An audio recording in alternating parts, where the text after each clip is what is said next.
Welcome back. A former head of the CIA has told the BBC that there is an urgent need for tighter controls of biological labs around the world to prevent another pandemic similar to COVID-19. The general says world leaders need to address the issue at next month's G7 summit in Cornwall. We don't need reminding nowadays what a lethal and highly contagious virus can do to our world.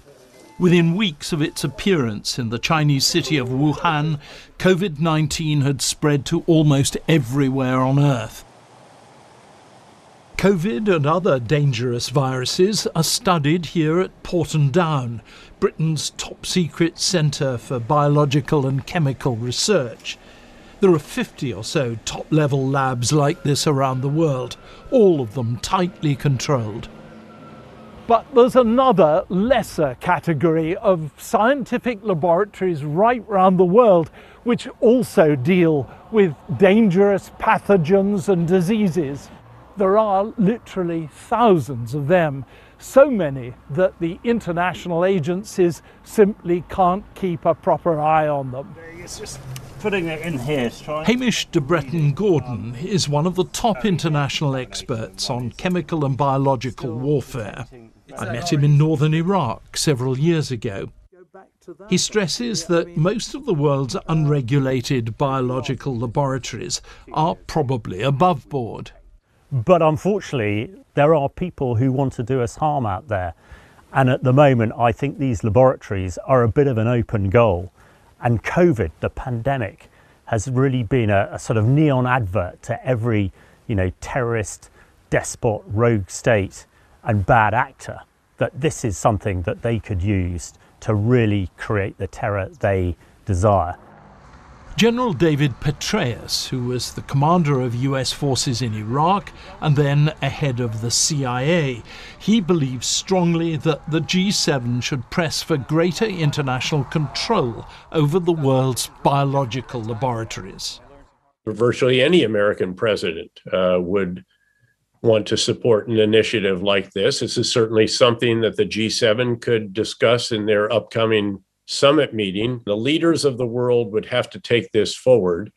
And again, it's hard for me to believe that there are any leaders out there other than some very rogue nations who would not sign up to a convention. But there's no doubt in your mind that this is a serious threat. Oh, there's no doubt about that. There hasn't been particularly strong control of biological research because it never seemed especially worrying. Then COVID happened. Hence the calls to make sure there aren't any more COVIDs. John Simpson, BBC News. That report from the BBC. St. Lucia joined the rest of the Caribbean region in commemorating Caribbean Nutrition Day today, the 1st of June. This year's observance is being held under the theme Healthy Eating, Active Living, Be a Good Label Detective, Read It Before You Eat It. Chief Nutritionist Lisa Hunt says part of the strategy being employed to promote healthy eating is by educating consumers about the nutritional value of the foods they purchase. Caribbean, including St. Lucia, is making strides towards introducing front-of-package nutrition labeling on packaged foods. Typically, nutrition information is placed on the back of food labels where consumers do not usually pay attention. The front of package labels will present nutrition information on the front of pre-packaged foods in a clear, simple, and easy-to-read format. This will highlight critical nutrients, including saturated fats, trans fats, sugar, and sodium. These critical nutrients are the drivers to diet-related non-communicable diseases, which are the leading cause of death, disease, and disability in the Caribbean, including St. Lucia. According to the chief nutritionist, a study done on front-of-package labeling found that octagonal nutritional warning labels perform best in helping consumers choose healthier food because they were easiest to understand. The Caribbean, including St. Lucia, is making strides towards introducing front-of-package nutrition labeling on packaged foods. Typically, nutrition information is placed on the back of food labels where consumers do not usually pay attention.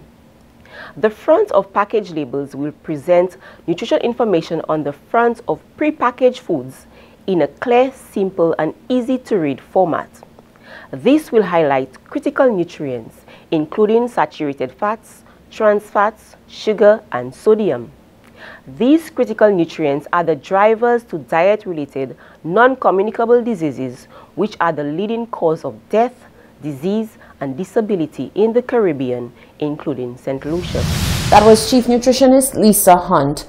A 5-month-old baby with a spinal disorder has become the first NHS patient in England to be treated with a potentially life-saving drug that can prolong life.